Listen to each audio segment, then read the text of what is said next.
तो एक बार आपकी जबरदस्त तालियों के बीच में मैं बुलाना चाहूंगा हम सबके भगवान, हम सबके अन्नदाता, हम सबके गुरु सोनू सर।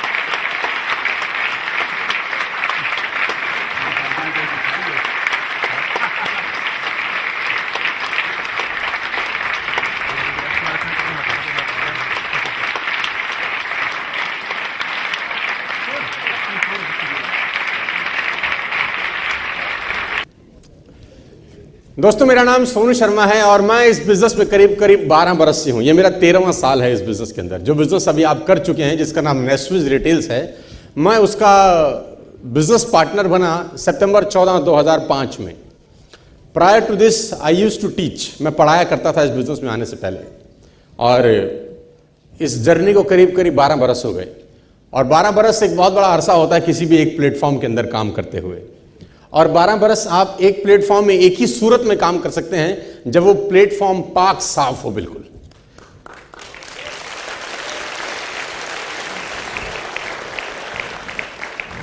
तो मैं बहुत ब्रीफ में अपने बारे में छोटा सा इंफॉर्मेशन देने के बाद इस सेशन को शुरू करूंगा। हालांकि बहुत सारे लोग पहली बार मुझे सुन रहे हैं, तो मैं चाहता हूं मैं उनको अपना ब्रीफ इंट्रोडक्शन दे दूं। 4 साल मैंने फरीदाबाद के अंदर पढ़ाया है और एक औसतन मिडिल क्लास फैमिली को बिलोंग करता था। और नेटवर्क मार्केटिंग से सामना हुआ 2005 सितंबर 14 को, जब मैं इस बिज़नेस को देख रहा था। जैसा आप हाल फिलहाल में इस बिज़नेस में एसोसिएट हुए हैं, महीना, 2 महीना, 6 महीना, साल पहले, ठीक आप ही की तरह मैं भी इस बिज़नेस में बहुत बड़े बड़े सपने लेकर आ गया। और मध्यम वर्गीय परिवारों के पास पैसा कमाने के कुछ बहुत ज़्यादा साधन नहीं रहते यार।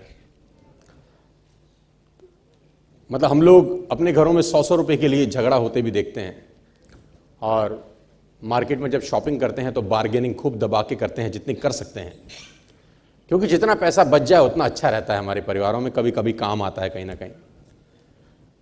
तो मैं बहुत बड़े बड़े सपने लेके नेटवर्क मार्केटिंग का पार्ट हुआ, और जब मैंने पहली बार इस बिज़नेस को देखा तो मैं बड़े बड़े सपने मेरे जागृत हो गए कि मैं भी ज़िंदगी में कुछ कर लूँगा, मैं भी ज़िंदगी में बड़ा आदमी बन सकता हूँ। और जो बड़ी बड़ी गाड़ियाँ सड़कों पर दौड़ती हैं, कभी मैं भी इसी तरह की कुछ बड़ी गाड़ियों में दौड़ूंगा। जैसा लाइफस्टाइल बड़े बड़े रिच लोगों का होता है वैसा मेरा भी कभी होगा। जैसे मैं बड़े बड़े घर देखता था कभी स्कूटर से निकलते हुए दिल्ली के अंदर, फरीदाबाद में अच्छी जगह पे, तो मैं सोचा था काश कभी मैं भी इसी तरह के मकान में रहा करूंगा। मैं भी आप ही की तरह इस ऐसे ही बिजनेस को सुनता समझता था। बड़े बड़े सेमिनार में गया मैं। मेरे को आज भी याद है कि मैं पहला ऐसा कोई बड़ा सेमिनार एक कंपनी के लिए अटेंड किया। मैं ऑडिटोरियम का नाम बताना चाहूँगा, फिक्की करके एक ऑडिटोरियम है कनॉट प्लेस के अंदर। मेरा कोई मित्र मुझे ऐसे किसी सेमिनार को, किसी और कंपनी के सेमिनार को दिखाने के लिए ले गया, और फिक्की में करीब 650 लोगों का गैदरिंग है। तो सेकंड लास्ट रो में मैं बैठा हुआ था, तो ऐसे ही पूरा खचाखच भरा हुआ हॉल था, और स्पीकर कोई अंग्रेज़ स्पीकर था, इंडिया से बाहर से कोई आए हुए थे, और वो इस बिज़नेस का प्रेजेंटेशन कर रहे थे। तो लोग दीवानों की तरह जब वो आए तो उनके लिए तालियां बजा रहे थे, वो सीटियां बजा रहे थे, और फ्लैग थे लोगों के हाथ में और फ्लैग लहरा रहे थे, और दीवानगी चरम सीमा पर थी। और मैं कुर्सी पे बैठा सोच रहा था यार क्या ज़बरदस्त इसका फ़ैन फॉलोइंग है इस आदमी का, और क्या ज़बरदस्त लोग इसको प्यार मोहब्बत करते हैं। और जैसे ये आया सब लोग खड़े हो गए यार। और मैं छोटी सी उम्र का था, 22-23 साल मेरा उम्र था। तो मैं वहाँ सेकंड लास्ट रो में फिक्की में बैठ के सोचता था तेरे साथ कभी ऐसा हो सकता है क्या। बस मन में सोचता था यार कि तू ऐसा कभी होगा कि तेरे साथ जब तू स्टेज पर जाएगा तो लोग ताली बजाएंगे, लोग सीटी बजाएंगे, लोग बैठेंगे नहीं, खड़े रहेंगे, स्टेज पे आवाज़ गूंजेगी, स्टेज हिलेगा, कभी ऐसा होगा तेरे साथ। मैं मन में कल्पना किया करता था।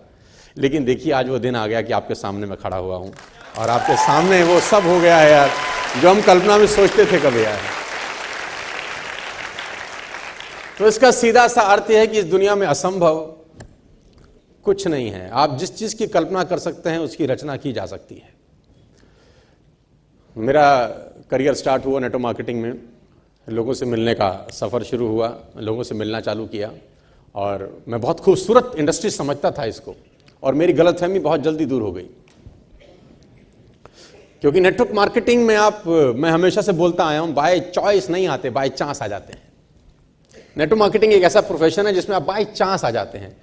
क्योंकि अगर आपको डॉक्टर बनना है, एमबीबीएस करना है, तो आप बाय चॉइस डॉक्टर होते हैं ना। आप सोचते हैं कि मैं एमबीबीएस करूंगा, आपके पेरेंट्स आपको कोई मेडिकल इंस्टीट्यूट में एडमिशन दिलाते हैं, वहां आपका फीस भरा जाता है ना, बाय चॉइस आप डॉक्टर बनते हैं।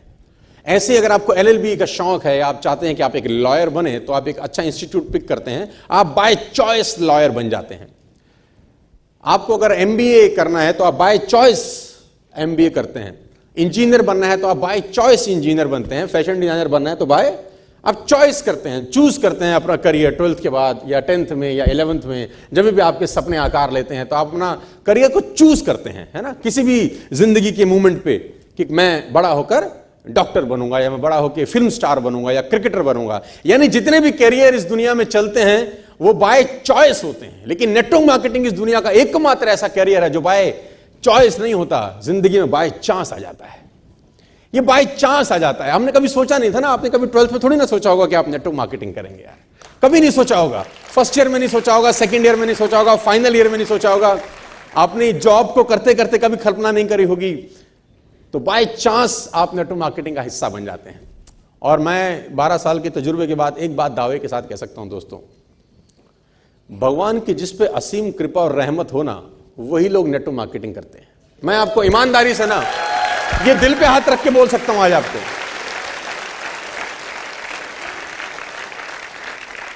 और 9 के 9 ग्रह जिसको अच्छी नजर से देखें वो महसूस करते हैं। फिर नहीं, अच्छी नजर जिसकी हो, करते करते मेरा करियर परवान चढ़ने लगा और मैं 5वें महीने कैप लिमिट पे था इस कंपनी में। सितंबर 14 से मेरा एसोसिएशन है इस बिजनेस में, और जनवरी 15 2006 को मैं कैप लिमिट पे था। कैप लिमिट 1 लाख रुपए हफ्ता होती थी उस जमाने में, अभी 1,35,000 हो गई है। तो अक्सर मुझसे लोग पूछते हैं कि सर सितंबर 14 में आपने बिजनेस स्टार्ट किया और जनवरी 15 यानी 4 महीने के बाद आप 1 लाख रुपए सप्ताह यानी 4 लाख रुपए महीने तक कैसे पहुंच गए? क्योंकि 4 लाख रुपए पर मंथ कमाना is not a small amount, और वो भी 12 साल पहले। आज भी 4 लाख रुपए कमाना is not a small amount, है ना। 4 लाख रुपए is a huge amount, is a good amount. और 12 बरस पहले मैं जनवरी 15 को 1 लाख रुपए हफ्ते पे था। 1 लाख रुपए की कैप लिमिट को मैंने टच किया, तो मैं बड़ा खुश था कि मैं 1 लाख रुपए हफ्ता कमा लिया हूँ, मैंने कुछ अचीव किया है ज़िंदगी में। तो मैंने अपने पिताजी को बताया कि मेरे को 1 लाख रुपए सप्ताह का चेक आया है। तो मेरे पिताजी ने मुझे एक बात बताई जो मुझे आज तक याद है, कभी भूला नहीं हूँ। तो मेरे पिताजी की जो बात थी वो मैं लोगों को बताता हूँ अब। मेरे पिताजी ने बोला, बेटा पैसे कमाना और कमाते रहना दोनों अलग अलग बातें होती हैं। टॉप पे पहुंचना और टॉप पे रहने में जमीन और आसमान का फर्क होता है। मुझे समझ में नहीं आया कि इसका क्या मतलब होता है यार, कमाना और कमाते रहना। कमा तो रहे हैं, टॉप पे पहुंचना और रहना ये अलग अलग होता है, ये मुझे समझ में नहीं आया, बुद्धि छोटी थी। लेकिन नेटवर्क मार्केटिंग में जैसे जैसे इस बिजनेस को मैं करता गया, समझ में आया कि दोनों बातों में बहुत खतरनाक भेद है। कमाना और कमाते रहना दोनों अलग अलग चीजें हैं। टॉप पे पहुंचना और टॉप पे रहना दोनों अलग अलग चीजें हैं। लेकिन वो पिताजी की बात को मेरे को ध्यान में रखते हुए मैं इतना मेहनत किया और आगे बढ़ता रहा। और आपके लोगों के सहयोग से और लोगों की प्यार से और विशेष से मैं आज आपके सामने कंपनी का हाईएस्ट अर्नर हूं। और मैंने आप ख्याल में कभी सोचा नहीं था कि यार मेरे साथ जिंदगी में कुछ ऐसा हो जाएगा कि मैं इतना पैसा कमा लूंगा और ये सब कुछ हो जाएगा। और मेरे पास आज आपको देने के लिए बहुत कुछ है यार, है ना। और मैं उम्मीद करता हूं कि जो आपने दिया है वो आपको वसूल करा के भेजूंगा। और मैं उस पैसे की बात नहीं कर रहा, क्योंकि जो आप पैसा आपने दिया उतने का तो मूवी के अंदर आप पॉपकॉर्न खा लेते हैं। I am not talking about that small amount, I am talking about the time you had invested, जो समय आपने इन्वेस्ट किया है। और खासतौर पर उन लोगों ने जो दिल्ली के बाहर से आए इतना टाइम निकाल के। आपको जब वापस भेजूंगा तो आपका ये सब वसूल करा के भेजूंगा, ऐसी गारंटी तो मैं अभी आपको दे सकता हूं।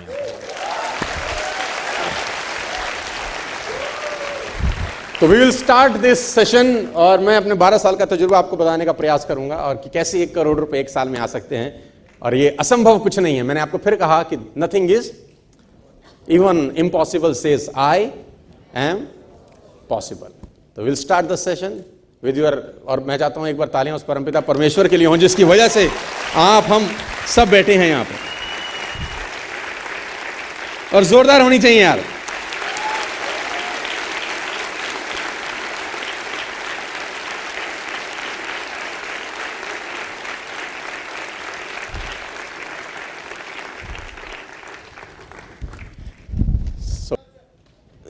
1000 रुपये ले लो।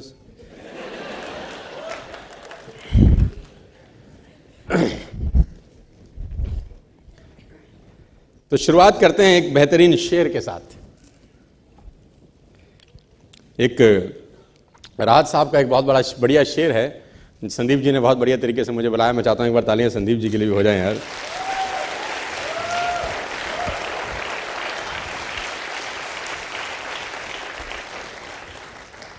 इस उम्र में हम कुछ भी नहीं कर पाए थे और तुम लोगों ने इतना बड़ा बड़ा काम किया यार। हाँ, 25, 26, 27 साल का एज कोई बहुत ज़्यादा एज नहीं होता यार, है ना। लोग स्ट्रगल करते हैं, हम बायोडाटा लेके घूमते हैं इधर से उधर, और तुम Q5 चला रहे हो और कमाल का काम किया है तुमने यार। तो एक शेर के साथ आज इस सेशन की शुरुआत करते हैं। आज का सेशन बहुत मज़ेदार होने वाला है आप सब लोगों के लिए, और जिसका दिल थोड़ा सा कमज़ोर है उसके लिए अच्छा बिल्कुल भी नहीं होगा। तो राहत साहब का शेर है कि गुलाम, गुलाब, जाम। ध्यान से सुनिएगा, और अगर आप तक पहुंच जाऊं तो मुझे तालियों से बता दीजिएगा कि मैं आप तक पहुंच पा रहा हूं। गुलाब, जाम और जहर क्या क्या है? मैं संदीप से पूछ रहा हूं कि गुलाब, जाम, जहर क्या क्या है? मैं आ गया हूं, बता इंतजाम क्या क्या है?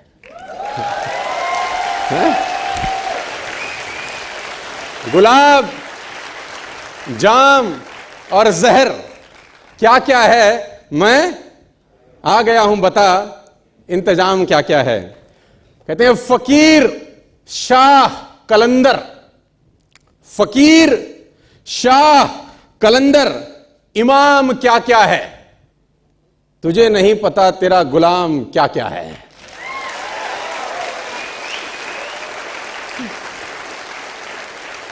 तुझे नहीं पता कि तेरा गुलाम क्या क्या है। कुछ आज सीखते हैं और कुछ समझने का कोशिश करते हैं इस सेशन से। असंभव इस दुनिया में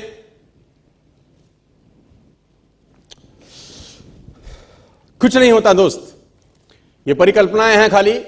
और मैं आज तो आपको बहुत ईमानदारी से और 12 साल के तजुर्बे का निचोड़ निकाल के बता सकता हूं कि इस दुनिया में असंभव नाम का कोई शब्द होता ही नहीं है, किसी डिक्शनरी में पाया जाता नहीं है, कभी सुना लोगों के मुंह से ही सुना है, और ये मस्तिष्क में रहता है।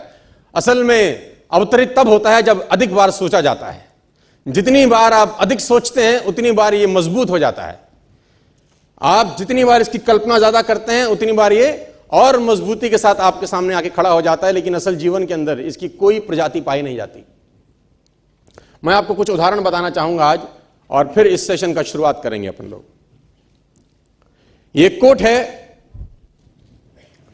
कि 1 मील की दौड़ का रिकॉर्ड 4 मिनट से ज्यादा का है, उसे तोड़ना मानव के लिए असंभव है। हैरी एंड्रयूज जो ब्रिटिश ओलंपिक में कोच हुआ करते थे, 1903 में एक स्टेटमेंट दिया, और ये ओलंपिक टीम के कोच थे ब्रिटिश की। उन्होंने एक स्टेटमेंट दिया बहुत बड़ा कि मेरे हिसाब से, अकॉर्डिंग टू हिम, ये लाइन उन्होंने लिखी और पूरी दुनिया में फैलाई कि 1 मिनट की दौड़ का रिकॉर्ड 4 मिनट से ज्यादा का है, उसे तोड़ना मानव के लिए असंभव है। यह हो नहीं सकता कि आदमी कभी भी इतना कैपेबल हो जाए कि 4 मिनट के अंदर वो 1 मील क्रॉस कर सके। ये इम्पॉसिबल है, ये नहीं हो सकता।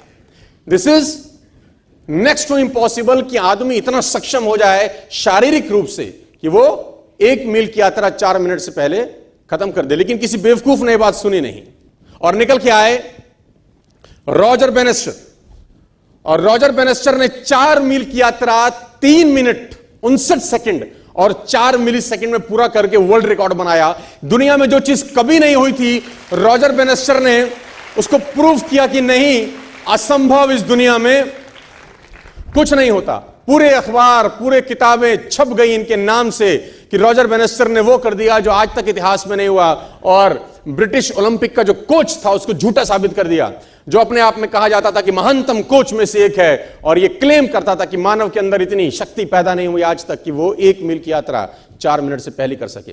दोस्तों, जब भी कोई बात कही जाती है बड़ी प्रमाणिक तौर के साथ, तो बाकी सब लोगों में संशय होना स्वाभाविक होता है कि ये अब असंभव हो गया, ये हो नहीं सकता। और तब तक नहीं हुआ जब तक एक व्यक्ति ने नहीं किया। रॉजर बैनिस्टर निकल के आया 1954 के अंदर और 1954 के अंदर उन्होंने वो कीर्तिमान बनाया। और आप जान के हैरान हो जाएंगे कि 1954 तक ये असंभव था कि कोई व्यक्ति 1 मील 4 मिनट से पहले कर सकता था। बहुत लोगों ने ट्राई किया, फेल हो गए, ट्राई किया, फेल हो गए, ट्राई किया, फेल हो गए, ट्राई किया, फेल हो गए, क्योंकि मस्तिष्क में वो एंड्रयू स्ट्रॉस गूंजते थे। वो मस्तिष्क के वो ब्रिटिश का जो कोच था उसके दिमाग में बातें गूंजी थी कि ये तू कर नहीं सकता जिस काम के लिए तू करना चालू किया है। लेकिन आप जान के हैरान हो जाएंगे कि ठीक इसके 10 बरस के बाद यानी 1964 के अंदर स्कूल जाने वाला एक लड़का जिम रेयन करके इसके रिकॉर्ड को भी तोड़ के भाग गया आगे। वो इसके रिकॉर्ड से भी आगे निकल गया, जो 3.59.4 था वो 3.59 तक रह गया। स्कूल जाने वाले लड़के ने 10 साल के बाद इसका भी रिकॉर्ड तोड़ दिया, क्योंकि जब स्कूल जाने वाला लड़का ट्रैक पे दौड़ा तो उसके मस्तिष्क में वो ओलंपिक का जो कोच था उसका बात दिमाग में नहीं था, उसके मस्तिष्क में था कि रॉजर बैनिस्टर कर सकता है तो मैं भी कर सकता हूं। If one can do I can do, nothing is impossible. दोस्तों मैं आपको बताना चाहूंगा 2963 वनडे लग गए पहले डबल सेंचुरी मारने के लिए सचिन तेंदुलकर को। 2963 वनडे खेले जा चुके थे जब तक वनडे इंटरनेशनल में 200 स्कोर नहीं हुआ था। इन फरवरी 2010 सचिन तेंदुलकर ने पहला इंटरनेशनल क्रिकेट में 200 स्कोर किया। पहले सोचा जाता था कि वनडे के अंदर 200 रन एक व्यक्ति बनाए, असंभव है, इट इज इम्पॉसिबल। और इसी इम्पॉसिबल दिमाग के थॉट को लेके हर टीम मैदान में उतरती थी। 50 ओवर का मैच खेलने के लिए उतरा जाता था। कोई 300 बनाता था तो बहुत बड़ी बात हो जाती थी, कोई 350 टीम कर देती थी तो कमाल हो जाता था, कोई 400 कर देती थी तो और बवाल हो जाता था। हां, कोई आदमी सेंचुरी बनाता था, नॉर्मल बात थी, 125 बना लेता था, 150 तक पहुंच जाता था। लेकिन ये एक मिथ था कि इंटरनेशनल क्रिकेट में वनडे में कोई भी आदमी कभी भी जिंदगी में 200 नहीं कर सकता। और इस मिथ को तोड़ने के लिए दोस्तों 2963 वनडे इंटरनेशनल लग गए। और सचिन तेंदुलकर ने इसको जब 2010 में ब्रेक किया फरवरी के अंदर, तो एक आस जगी, एक उम्मीद जगी। और आप जान के हैरान हो जाएंगे इस घटना के 16 ही महीने के बाद, सिर्फ 250 वनडे के गैप के अंदर सहवाग ने इसको भी ब्रेक कर दिया। सिर्फ 250 वनडे लगे, ओनली 250 वनडे मैच। पहला जो मिथ था, जो असंभव था, उसको ब्रेक होने में करीब 3000 वनडे लगे। लेकिन उसी बात को तोड़ने में फिर सिर्फ 250 वनडे में सहवाग ने इसको तोड़ दिया। क्योंकि जब सहवाग जैसे और प्लेयर तेंदुलकर के 200 करने के बाद मैदान में उतरते थे तो उनके दिमाग में एक बात घुसती थी कि एक ने कर दिया है तो दूसरा कर सकता है। If one can do other can do. और मैं आपको बता दूं उसके बाद रोहित शर्मा ने 2 बार किया, 2 टाइम्स। क्रिस गेल ने किया, मार्टिन गुप्टिल ने किया। 6 दोहरे शतक तब से लेकर 2010 से लेकर 2017 तक 6 साल में दोहरे शतक लग गए 6। और पहले की क्रिकेट हिस्ट्री के अंदर 50 साल में एक भी नहीं लगा था, क्योंकि लोगों को लगता था ये असंभव है, ये नहीं हो सकता। जब तक नहीं हुआ होता तभी तक लगता है नहीं हो सकता। जब हो जाता है तो बाकी लोगों को एक उम्मीद दिखती है कि बाकी लोगों ने किया है तो हम भी कर सकते हैं। दोस्तों मैं आपको बताना चाहूंगा, स्कूटर पे चलने वाला लड़का जब मर्सिडीज चलाता है ना तो लोगों में आग लगती है कि तेरे ऐसा नालायक कर सकता है तो हम भी कर सकते हैं। उससे पहले ये सोच दिमाग में आता ही नहीं है। और मिडिल क्लास फैमिली के लोगों में हमेशा डर ही रहता है कि हम ये काम नहीं कर सकते। लेकिन दोस्तों आज जो लोग नेस्विस के अंदर आते हैं ना, जब नेस्विस स्टार्ट करते हैं तो बहुत सारे मिडिल क्लास फैमिली के लोगों को देखते हैं स्टेज पर अपना अचीवमेंट बताते हुए। कोई बताता है कि मैंने Q7 ले लिया, कोई बताता है मैंने Q5 ले लिया, मैं बताता हूं कि मैंने E क्लास ले लिया, कोई बताता है कि मैंने जैगवार ले लिया। और इन लोगों में के अंदर ना एक एनर्जी आती है यार कि नहीं यार, if they can do we can do. दोस्तों असंभव इस दुनिया में कुछ भी नहीं होता। लेके चलता हूं थोड़ा सा और आगे। इंसान कभी भी चंद्रमा पर नहीं पहुंच सकता, पृथ्वी विज्ञान की अधिकतम सीमा है। डॉक्टर ली फॉरेस्ट मशहूर वैज्ञानिक हुए, बहुत बड़े साइंटिस्ट हुए। एक स्टेटमेंट इन्होंने पास किया 1955 के अंदर, 1955 ही पास द स्टेटमेंट कि इंसान कभी भी चंद्रमा पर नहीं पहुंच पाएगा। It is impossible for a human being to cross Indian globe, earth globe. और पृथ्वी विज्ञान की अधिकतम सीमा है। लेकिन किसी बहरे ने इस बात सुना नहीं और पहुंच गया एक आदमी अपना बस्ता उठा के, जिसका नाम था इन 1969। और उसके बाद तो स्पेस जर्नी ऐसी हो गई जैसे आप और मैं अभी पतिया और बैंकॉक चले जाते हैं। Space journey, now we have space holidays. आप स्पेस में हॉलीडे बना सकते हैं। अगर आपके पास बजट है तो आपके पास सर्विस प्रोवाइडर हैं जो आपको स्पेस में ले जा सकते हैं, आपके लिए हॉलीडे ऑर्गेनाइज कर सकते हैं। It will be a 1 month holiday, it will be a 2 month holiday, it will be a 15 months holiday. लेकिन आज से पहले जब तक नहीं हुआ था तो लोगों को लगता था ये, तो दोस्तों मेरे हिसाब से इस दुनिया में असंभव एग्जाम्पल से भरा पड़ा है दुनिया, और उन लोगों को बहुत लोगों ने चांटे मारे हैं जिन लोगों ने कहा था कि ये नहीं हो सकता। देखो, लॉर्ड केल्विन बहुत बड़े साइंटिस्ट हुए, उनका स्टेटमेंट आया कि सिर्फ पक्षी उड़ान भर सकते हैं, हवा से भारी मशीन का उड़ान भरना असंभव है। इट इज इम्पॉसिबल कि हवा से कुछ भी भारा हो और वो उड़ सके, क्योंकि ग्रेविटी उसको गिरा देगा। लेकिन तमाचा मारा इन लोगों ने, तमाचा मारा और लिख के दिया कि हमने साइकिल के स्पेयर पार्ट से इंसानों को पक्षी बना दिया।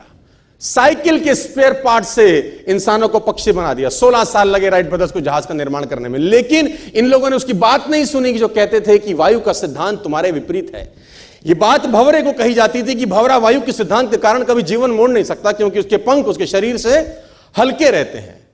लेकिन भंवरा साला किसी स्कूल में गया नहीं आज तक, भंवरे को यह बात पता ही नहीं है, मस्त उड़ता है।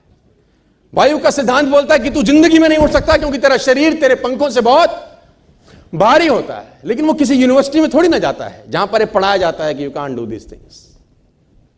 Take education and go to job, take education and go to job, take education and go to job. वो स्कूल में वही फीडिंग किया जाता है। लेकिन भंवरा अगर स्कूल में गया होता कभी तो उसको बोला जाता होगा तू नहीं उड़ सकता, तेरे बस की नहीं है, तू अटेंड मत करिए, क्योंकि प्रिंसिपल ही नहीं है ना, साइंस तुझे अलाउ नहीं करती। अच्छा है वो किसी स्कूल में नहीं गया, मस्त उड़ता है। इम्पॉसिबल को पॉसिबल किया बहुत कमाल के लोगों ने। फ्रैंकलिन रूजवेल्ट, मैं एग्जांपल्स आपको इसलिए दे रहा हूं ताकि आपको मैं इस ट्रेनिंग के आरंभ में ही कुछ एहसास करा सकूं, क्योंकि बहुत सारे लोग बैठे हैं इस ऑडिटोरियम के अंदर, उनके सीनियर्स ने उनको कॉल किया है ये बोल के कि आइए we will change your life, और वो आ गए हैं इस सोच के साथ कि चलो चल के देख लेते हैं यार, है ना, एक बार देख आते हैं कि क्या हो रहा है वहां पर। और अभी भी मन में संशय है कि पता नहीं होगा कि नहीं होगा, तुम कर सकते हो हम नहीं कर सकते, ये वाला दिमाग में फिलॉसफी चलता है बहुत लोगों का। लेकिन मैं शुरुआत में आपको आज सबको बताना चाहता हूं दोस्तों कि इस दुनिया में असंभव कुछ नहीं होता। फ्रैंकलिन रूजवेल्ट का एग्जांपल मैं आपको इसलिए दे रहा हूं, ये कौन कलाकार है, यूनाइटेड स्टेट्स ऑफ अमेरिका के प्रेसिडेंट रहे 12 साल, 1933 से लेकर 1945 तक, ये 12 साल यूनाइटेड स्टेट्स ऑफ अमेरिका के प्रेसिडेंट रहे। तो आपने बोलेगा इसमें कौन सी बात है, प्रेसिडेंट तो दुनिया रही, इसमें ऐसा कौन सा तीर चलाया? तीर ये चलाया कि ये हैंडीकैप थे, paralysed, down the bottom, and become the presidents of the world greatest, biggest economy for 12 long years. Impossible है लोगों ने कहा, ये नहीं हो सकता, ये सब चीजें पॉसिबल नहीं है, ये संभव नहीं है कि ऐसा कुछ हो जाए। लेकिन कुछ लोगों ने अपने जवाब उनको करके दिखाए, बजाय कि कुछ रिप्लाई करते अपने मुंह से कुछ जवाब देते, नहीं, वो उसमें उलझे नहीं, वो सिर्फ और सिर्फ ध्यान रहा अपने काम के ऊपर। आपको उदाहरण देता हूं, आप हिल जाएंगे। My doctor told me I will never walk again. मेरे डॉक्टर ने मुझे कहा कि तुम कभी चल नहीं सकोगी। My doctor told me you will never walk again. My mother told me I would, and I believe my mother rather than doctor. Wilma Rudolph एक ऐसी एथलीट हुई जिनको पोलियो था, पोलियो था जिनको डॉक्टर ने कहा तू चल नहीं सकती, मां ने कहा तू चल सकती है। उसने कहा मैंने डॉक्टर की बात नहीं मानी, मैंने अपनी मां की बात मानी। 3 ओलंपिक गोल्ड मेडल जीती है लड़की, 3 ओलंपिक गोल्ड मेडल, जिसको डॉक्टर कह रहा है कि तू चल। लेकिन मां क्या बोलती है? मैं आपको उदाहरण देना चाहूंगा सर। बहुत छोटे थे अल्बर्ट आइंस्टीन, दुनिया के महान वैज्ञानिक में से एक हुए, मंद बुद्धि कहा जाता था उनको। 8 साल के थे, घर पहुंचे, मां को एक चिट्ठी दिया। When he was 8 years old, came to his home, given letter to his mother. मां को एक चिट्ठी दिया, मां ने वो चिट्ठी पढ़ा, 8 साल के थे, और चिट्ठी में प्रिंसिपल का खत था उसकी मां के नाम। प्रिंसिपल ने ये लिख के भेजा कि आपका बच्चा विलक्षण प्रतिभा का धनी है, ग्रेट पावर है इसके अंदर, क्योंकि वो बहुत बड़े साइंटिस्ट बने बड़े होकर। मंद बुद्धि बचपन में समझा जाता था, आपका बच्चा विलक्षण प्रतिभा का धनी है, इसके अंदर असीम संभावनाएं हैं। तो हमारा स्कूल, हमारी मैनेजमेंट, हमारी फैकल्टी, हमारा टीचर इस लायक नहीं है कि हम आपके बच्चे को अच्छी शिक्षा दे सकें। तो it's better for you to take care of your son. आप अपने बच्चों को अपने घर में पढ़ाइए, हम लायक नहीं है कि आपके बच्चे को पढ़ा सकें। और उसकी मां ने पढ़ते पढ़ते आंखों में आंसू ले आई और उसने बच्चे को कहा कल से तो स्कूल नहीं जाएगा, मैं तेरी परवरिश घर पे करूंगी, क्योंकि तेरा टीचर तुझे इस लायक नहीं समझता। मतलब वो अपने आप को इस लायक नहीं समझते। बच्चा खुश हुआ, मोटिवेट हो गया और लग गया। उसकी माँ का निधन हो गया और अल्बर्ट आइंस्टीन बहुत बड़े साइंटिस्ट हो गए। अल्बर्ट आइंस्टीन जब बहुत बड़े साइंटिस्ट हुए तो मकान शिफ्ट कर रहे थे अपना, और जीवन का सच्ची घटना वो अपनी ऑटोबायोग्राफी में लिखते हैं कि जब मैं मकान शिफ्ट कर रहा था तो एक ड्रॉस के अंदर मुझे वो व्हाइट कलर का पेपर फोल्डेड अवस्था में मिला। मुझे समझ नहीं था कि क्या है। मैंने उसको फोल्डिंग अवस्था से मिट्टी को हटा के जब खोला तो वो उस टीचर का लेटर था जो बहुत साल पहले टीचर ने मेरे हाथ में दिया था और मैंने अपनी माँ के हाथ में रखा था। अब वो बड़ी उत्सुकता के साथ उस खत को पढ़ने लगे। जैसे उन्होंने खत पढ़ना शुरू किया और वो जार जार होकर रोए। उसमें लिखा था कि तुम्हारा बच्चा मंदबुद्धि है, ये हमारे स्कूल के लायक नहीं है, इसको आज के बाद हमारे स्कूल में मत भेजना, इसकी परवरिश खुद किया करो। मां ने उल्टा पढ़ा, मां ने उल्टा पढ़ा कि नहीं, ऐसा नहीं है, तू सब कुछ कर सकता है, तेरे हाथ पास पावर है, तेरे में प्रतिभा है, यू कैन डू वंडर्स। दोस्तों, इस दुनिया में किसी की बात मत सुनना। नेवर एवर बिलीव एनीबॉडी की जो तुमको बोले कि तू नहीं कर सकता। कान पे मारना, बोला साले तू नहीं कर सकता, हम करेंगे, है ना। व्हेन पीपल से, क्योंकि दुनिया ऐसे बेनतहा बेशुमार उदाहरणों से पटी पड़ी है सर, पटी पड़ी है। बीथोवन, क्या क्या उदाहरण दूं मैं आपको।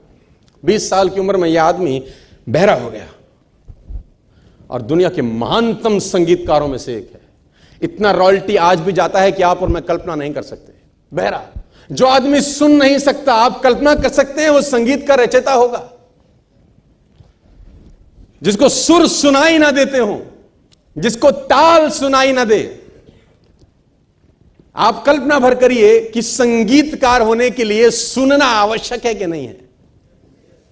संगीतकार होने के लिए सुनना तो एक सबसे इंपॉर्टेंट मेरे ख्याल से एस्पेक्ट होगा ना, एक पर्टिकुलर हैबिट होगी ना कि सुनना पड़ेगा तुझको यार। सुनेगा नहीं तो समझेगा कैसे, समझेगा नहीं तो बनाएगा कैसे। बीथोवन एक ऐसे व्यक्ति हुए जो 20 साल की उम्र में अपनी कान की जो पावर्स थी वो खो गए, कुछ सुनाई नहीं देता था, और दुनिया के महानतम संगीतकार हुए, महानतम पेंटर हुए। 2 विशेषताएं थी बीथोवन के अंदर, और सबूत दिया उन लोगों को जो बोलते थे कि ये असंभव है, ये तुम नहीं कर सकते। उसने कहा नहीं नहीं नहीं, मैं कर सकता हूं। मैं दोस्तों आपको बताना चाहूंगा कि दुनिया में उदाहरणों की कोई कमी नहीं है, पटे पड़े हैं सब लोग।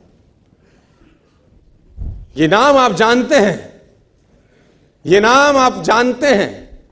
जिस व्यक्ति को जन्मजात दिखाई ना देता हो, उससे कोई बोले कि तुझको संगीत का रचना करनी है ना, जिसने देखा ही कभी कुछ ना हो और उसने कल्पना करी कि एक राधा एक मीरा दोनों ने शाम को चाहा, है ना उसने राधा देखी, ना मीरा देखी, ना शाम देखे कभी जीवन में, लेकिन कल्पना भर मात्र से उसने संगीत तैयार किया जो करोड़ों हिंदुस्तानियों के दिल में आज भी बसा हुआ है। असंभव कुछ नहीं होता sir, nothing is impossible. Ramayan आता था आपके जमाने में, हमारे जमाने में अगर आपको याद होगा तो सड़कें खाली हो जाती थी सर, संडे को ट्रेन रुक जाती थी, ड्राइवर उतर के पहले जाके रामायण का आधे घंटे का एपिसोड देखता था रामानंद सागर का, तब जाके ट्रेन चलती थी संडे के दिन, अगर आपको याद हो सर। यह आदमी था उसके पीछे जिसका का नाम है रविंद्र जय, जो संगीत दिया था जिसने। इसको कुछ नहीं दिखाई दिया, बिना कुछ देखे भी बहुत कुछ किया जा सकता है। लोग बोलते थे इट इज इम्पॉसिबल, कि जिसको दिख ही नहीं रहा वो कैसे कल्पना कर सकता है राम की, राधा की, कृष्ण की। लेकिन उसने कहा नहीं नहीं, इट इज, उसने किसी की बात नहीं सुनी सर। जिन लोगों ने कीर्तिमान स्थापित किए हैं, मैं दावा देता हूं उन्होंने कभी किसी की बात को अपने कान में घुसने ही नहीं दिया। वो अपने में मस्त रहे और बोले time will tell the difference, समय आप में और मेरे में भेद बताएगा, लेट मी डू इट, मुझे कर लेने दो यार। इस दुनिया में असंभव दोस्त कुछ नहीं होता। कमाल की बात है सर, एक उदाहरण नहीं है, ढेरों उदाहरण है, ढेरों उदाहरण है सर। मैं अपनी ट्रेनिंग में आध्यात्मिक ना हूं, ये मेरे लिए इंपॉसिबल हो गया है। It is impossible for me now. Surdas बचपन से अंधे थे सर, जन्मजात अंधे थे। अगर आप कभी सूरदास को पढ़ें तो उन्होंने लाखों छंद और लाखों किताबें लिखी। आपको जान के हैरानी हो जाएगी कि जन्मजात अंधे थे, दिखता नहीं था बचपन, तो घर वालों ने निकाल दिया था। घर वालों ने निकाल दिया, एक पीपल के पेड़ के नीचे रहने लगे, और भगवान कृष्ण में भक्ति थी तो गाना वाना गाते थे, उनके भजन वजन गाते थे। तो मथुरा आगरा हाईवे के ऊपर मंदिर हैं बहुत सारे, अगर आप कभी गए हो तो, है ना। Have you ever been to those temples? Mathura Agra highway, है ना। वहाँ कृष्ण जी के बहुत सारे मंदिर हैं, वहाँ पर गुलाब के फूलों की माला मिलती है, जहाँ आपने देखे होंगे, है ना। Have you ever been? आप में से कोई गया है ना, गए हैं ना आप लोग? तो वो पीपल के पेड़ के नीचे बैठे रहते थे और वहाँ भजन गाते थे। तो किसी गुरु ने उनको बोला कि तू मंदिर जा, वहाँ गा। तो उसने बोला ठीक है। तो चला जाता था मंदिर में, भगवान कृष्ण के भजन गाता था, मस्त गाता था, ना दिखता था, ना भगवान को कभी देखा था, लेकिन कल्पना के अंदर। और इतिहासकार ये बोलते हैं कि 1500वीं शताब्दी में इनका जन्म हुआ, 1535 के आसपास, if I am not wrong. आज से 500-600 बरस पहले ये इस धरती पे आए, मथुरा में रहे और भगवान के भजन गाते थे। और इतिहासकार ये कहते हैं कि इनको भगवान के दर्शन होते थे। भगवान कृष्ण जब ये भजन गाते थे, इनका भजन सुनने के लिए आते थे। अब कितना सच है कितना झूठ मुझे नहीं पता, लेकिन आई बिलीव। मैं किसी चीज को नकारता नहीं हूं, जो बात है कहीं ना कहीं हुई होगी शायद। और एक घटना ऐसी हुई इनके जीवन के अंदर कि जिसमें उथल पथल मचा दी बहुत लोगों के जीवन के अंदर, कि जब ये मंदिर में जाते थे तो मंदिर में इनको नजर नहीं आता था। तो जब वो भगवान का श्रृंगार होता है हर सुबेरे, तो ये पंडित को, जो वहां का पुरोहित था, उसको बोलते थे कि ये पीले रंग के कपड़े अच्छे नहीं लग रहे भगवान पे। तो pandit was shocked, how it is possible for a blind man to see. उसने बोला ये पीला रंग अच्छा नहीं है। तो उसने बोला कि तुझको कैसे दिखाई दिया? उसने बोला मुझे सब दिखता है, आंखों से नहीं दिखता तो क्या, मन से तो दिखता हूं, रोज मिलता है मेरे को। तो he was surprised, it is not impossible. तो अगले दिन फिर श्रृंगार होता था, बोलता हाँ, ये हरे रंग का कपड़ा क्या जचता है भगवान पे। तो ये लोग पागल हो गए। पंडित को एक दिन मस्करी सूझी, उसने कहा साला कुछ ना कुछ षड्यंत्र है, आज भगवान को कपड़े ही मत पहनाओ, पत्तों से ढक दो बस, खाली है पत्तों से ढक दो। तो जब पत्तों से ढक के श्रृंगार हुआ और पर्दे हटाए, तो सूरदास वहां गा रहे थे और गाते गाते बोले भगवान भी गरीब हो गए, आज पत्तों में आए हैं। तो एवरीबडी वाज शॉक्ड कि how it is possible for a blind man to see. लेकिन असंभव, मैं फिर कहता हूं दोस्तों आपको, मन की शक्ति से ना सर भगवान तक को पाया जा सकता है। कोई भी हैंडीकैपनेस आपके आगे नहीं आती अगर मन से साला आप सॉलिड हैं तो यार। और आप तो समृद्ध हैं यार, पूरे तरीके से ठीक हैं, भगवान ने आपको सब कुछ दिया है। एक आदमी ने कहा मैं बहुत गरीब हूं, तो मैंने कहा एक आंख निकाल दे 50 लाख देता हूं। तो उसने बोला कैसी बातें करते हो? मैंने कहा गरीब है, गरीबी दूर करते हैं, और दोनों दे दे तो 1 करोड़ का सौदा हो जाए। उसने बोला नहीं सर, ये कैसे पॉसिबल है? तो मैंने कहा चल दोनों हाथ भी दे, 5 करोड़ और ले ले। तू तो कह रहा गरीब हूं, तेरी गरीबी मिटाता हूं। कह रहा ऐसे तो मैं बहुत अमीर हूं। तो मैंने कहा मैं भी तो तुझे बता रहा हूं कि तू बहुत अमीर है यार, तू क्यों ऐसा सोचता है कि तेरे पास कुछ नहीं है?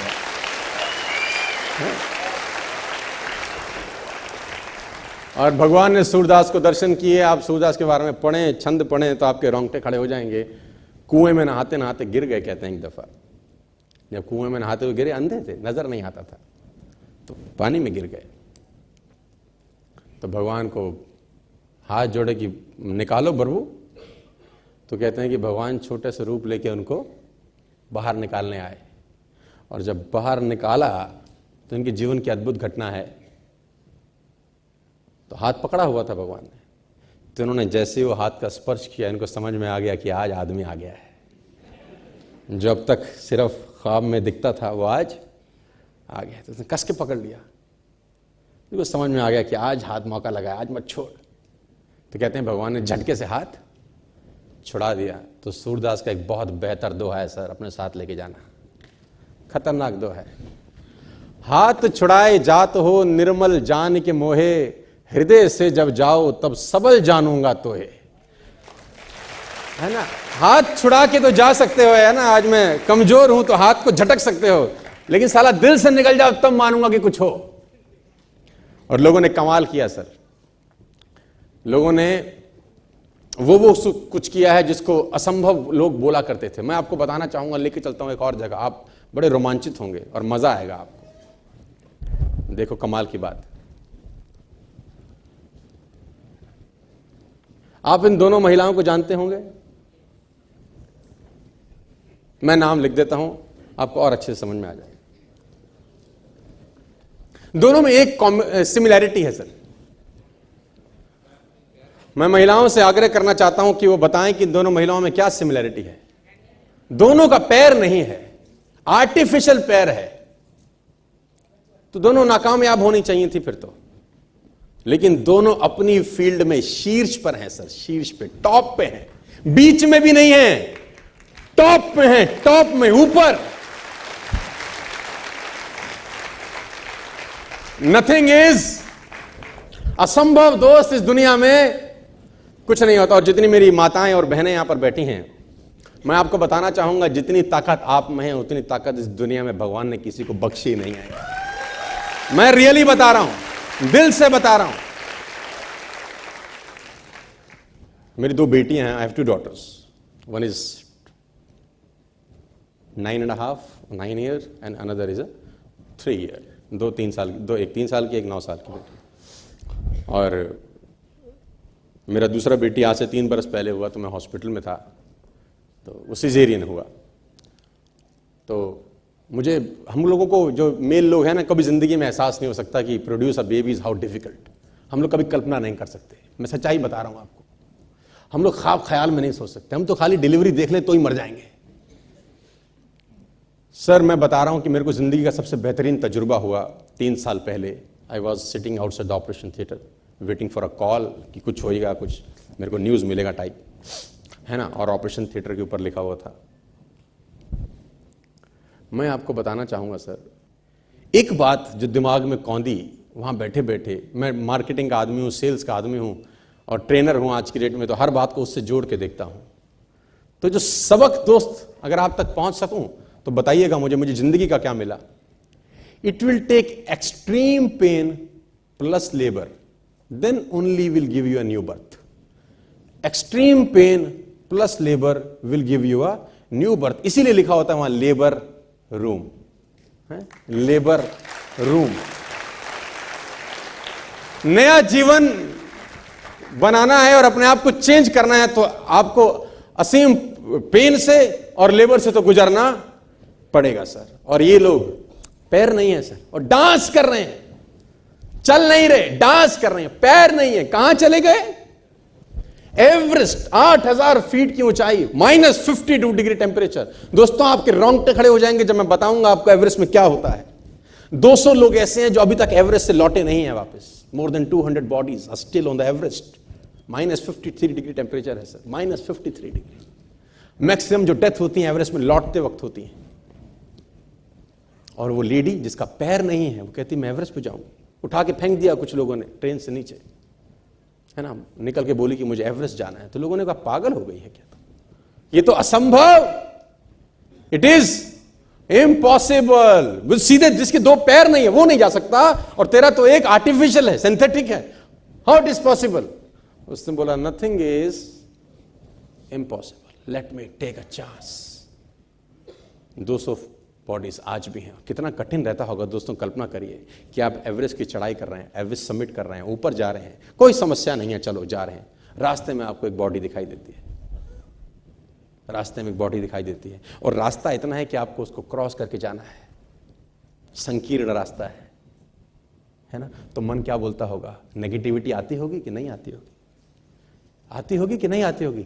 यहां तो कोई कान में ही बोल दे मैं तो फंस गया था, तू मत फंसी हो, तो उसी ने में मां कसम हालत खराब हो जाती है हमारी, है। अब आप सोचो, नहीं अब आप कल्पना करो खाली, यू जस्ट इमेजिन कि वो बॉडी के ऊपर पैर रख के उसको क्रॉस करके आगे जा रहा है और वहां फिर कोई लटका है ऐसे, उस पर नाम लिखा है नीचे, हाथ में बैंडेज रहता है जिसमें नाम रहता है, और वो आके बताते हैं कि इतने मिले थे यहां, क्योंकि लाने कैरी करके नहीं ला सकते और लाने लायक कुछ बचता भी नहीं है उसमें। तो दोस्तों सोचो कितनी बड़ी चढ़ाई है यार, 8000 फीट, पता नहीं कितना टाइम लगता है, महीना 6 महीना लगता है ऊपर पहुंचने में। किया कि नहीं किया? मैं आपसे सवाल पूछना चाहता हूं दोस्त, ये कहानियां परिकल्पना की बातें हैं या सच हुआ है आप ही के देश में? आप ही के देश में सच हुआ है कि परिकल्पना कर रहा हूं मैं, या मैं आपको कोई बच्चों की कहानी सुना रहा हूं, आओ बच्चों तुम्हें सुनाए कहानी एक, है? नहीं नहीं नहीं, I am talking you the true stories. जितने भी लोगों की मैंने आपको कहानियां बताई ये सब शाश्वत है, ये सब सच है। लोगों ने इन पे विरोध किया, मजाक उड़ाया, लेकिन इन लोगों ने बोला हमको तुम पे कोई फर्क नहीं पड़ता, मैं आपको बताना चाहूंगा sir, you will never be successful in your life. उसकी टीचर बोलती थी कि तू जिंदगी में कभी सफल हो ही नहीं सकता, तेरे ऐसा नालायक कभी जिंदगी में सफल नहीं होगा। उसके दोस्त उसको बोलते थे, people like us will always live a mediocre life. हम जैसे लोग जो औसतन मध्यम वर्गीय परिवार के लोग रहते हैं, ये औसतन जिंदगी ही जीते हैं। और उसके पेरेंट्स उसको बोलते थे, फाइंड सम गुड वर्क, कुछ अच्छा काम ढूंढो, कुछ अच्छा काम ढूंढो। मिलाता हूं आपको।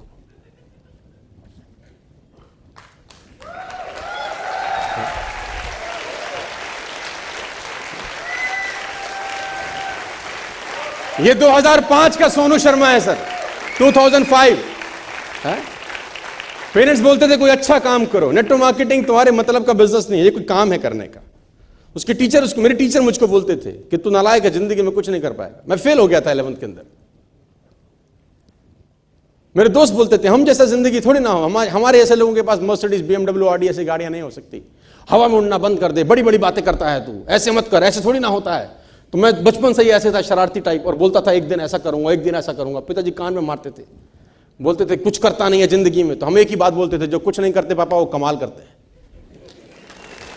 और सच में ये 2005 और ये 2016, सी द डिफरेंस। और ये नेटवर्क मार्केटिंग की उपज है। जो लोग बोलते थे इट इज इम्पॉसिबल, ये नहीं कर सकते तुम लोग मर्सिडीज नहीं चला सकते, ऑडी BMW तुम्हारे मतलब का गाड़ी नहीं है। लेकिन हमने कहा नहीं, हमने किसी की बात को अपने कान में जाने नहीं दिया।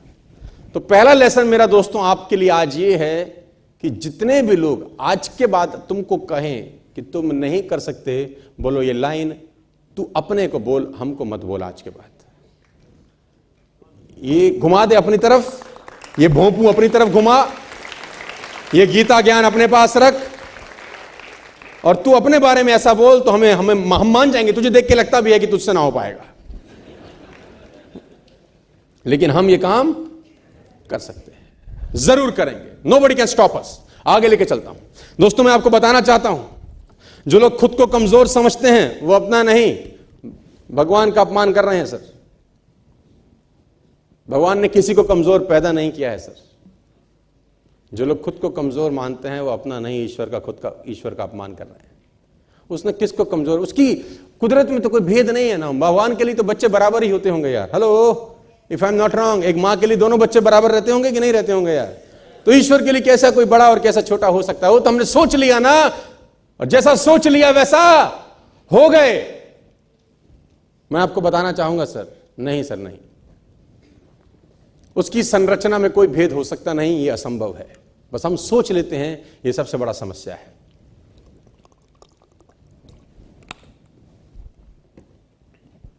मैं आपको बताना चाहता हूं दोस्तों,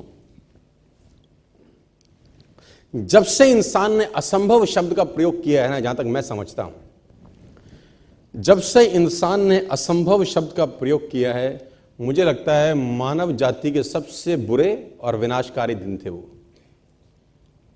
जब से वो असंभव शब्द का प्रयोग करता आया है। जब से इंसान ने असंभव शब्द का प्रयोग करना शुरू किया, मेरे विचार से निश्चित ही इंसानी सभ्यता के सबसे बुरे व विनाशकारी दिन थे। असंभव साला कुछ, भंवरे के कान में बोलो ना, it is impossible for you to fly, कान पे मारेगा तुम्हारे, shut up, you shut. Sudha Chandran को बोलो you can't dance, you have one leg, one synthetic, ये बोलेगी शट। बोलो अरुणिमा सिन्हा को, you can't summit Everest, it is impossible for you as a lady, don't have a leg, synthetic leg. आपको एक ही जवाब मिलेगा, शट अप, है ना। बोलो उन लोगों को जिन लोगों ने कुछ किया है कि तुम नहीं कर सकते, वो एक ही बात बोलेंगे, यू शट अप। मैं बताना चाहूंगा सर, भगवान हमको खराब परिस्थितियां दे सकता है, ये उसके हाथ में है, लेकिन उन परिस्थितियों से हम कैसे गुजरेंगे ना, ये हमारे हाथ में है ना, ये हमारे हाथ में, ये उसके हाथ में नहीं है। फिर परिस्थितियां खराब हो सकती हैं ना, यस खराब हो सकती हैं, खराब हो सकती हैं। ईश्वर तय करता है कि हम किन परिस्थितियों से गुजरेंगे, और हम तय करते हैं कि कैसे गुजरेंगे, किसी आदमी की ना आपकी सेहत का कुछ नहीं बिगाड़ सकती जब तक उसकी ना को तुम अपने दिल तक उतरने नहीं देते। किसी का औकात नहीं है तुमको मना करके तुम्हारा दिल तोड़ जाए जब तक तुम खुद अपना दिल नहीं तोड़वाना चाहते। हजारों लीटर पानी, हजारों गैलन पानी, करोड़ों गैलन पानी, अरबन गैलन पानी किसी समुद्री जहाज का बाल बांका नहीं कर सकता जब तक वो उसको अंदर घुसने ना दे। अंदर घुसेगा तो ही डुबो सकता है, नहीं तो कितना ही पानी क्यों ना हो, कितना ही नेगेटिविटी क्यों ना हो, आपका कोई बाल बांका नहीं कर सकता दोस्त। तो असंभव इस दुनिया में कुछ नहीं है। और मैं आपको बताना चाहूंगा बहुत जिम्मेदारी के साथ, मुझे नहीं पता कि कौन सी शक्ति है। देखो कोई ईश्वरीय शक्ति ना होती है यार, आदमी की इतना सामर्थ्य नहीं है कि वो मिडिल क्लास फैमिली से निकले और 2.5 करोड़ रुपए का रिटर्न फाइल कर जाए, मर्सिडीज चलाए, ट्रेनिंग्स करे, लोगों को इंस्पायर कर सके। वो बिना उसकी रहमत के पॉसिबल नहीं है यार, इट इज इम्पॉसिबल। मैं हमेशा से बोलता हूं जब जो कुछ अप्रत्याशित होता है ना उसमें आपका हाथ नहीं होता कभी भी।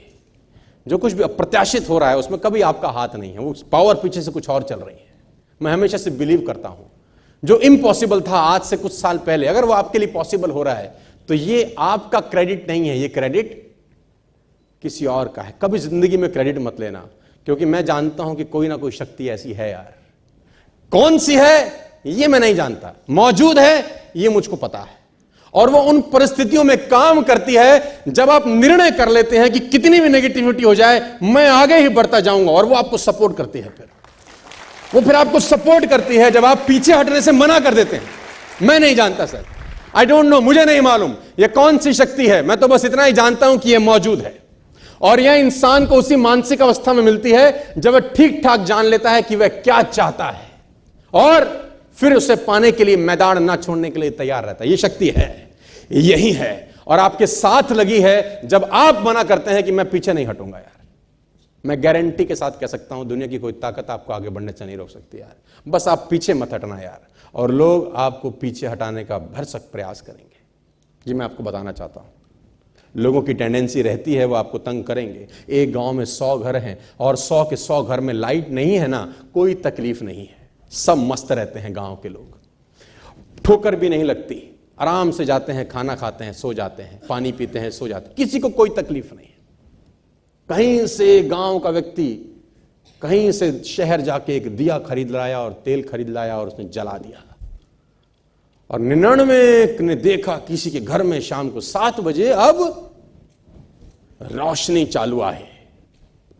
अब पेट में दर्द होना स्वाभाविक है, क्योंकि हम अपने दुखों से दुखी नहीं रहते, दूसरों के सुखों से दुखी रहते हैं।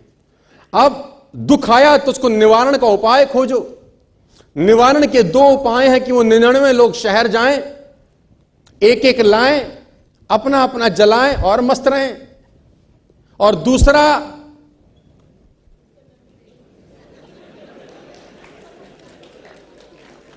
निन्यानवे का बाजार जाना मुश्किल है, एक का बुझाना यही लोग तुम्हारे साथ करेंगे, यही लोग तुम्हारे साथ करते हैं।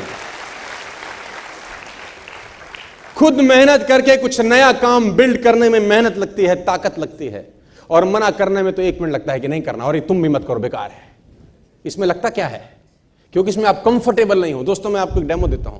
आप हमेशा वो चीजें करते हैं जिसमें तुम कंफर्टेबल होते हो, आप वो चीजें कर ही नहीं सकते जिसमें तुम कंफर्टेबल नहीं हो। हाथ फोल्ड करिए, तुरंत हाथ फोल्ड करिए, 1 सेकंड में कर लिया आप लोगों ने। हां, अब इसको दूसरे तरीके से फोल्ड करिए, देखो हो नहीं रहे, देखो हो नहीं रहे।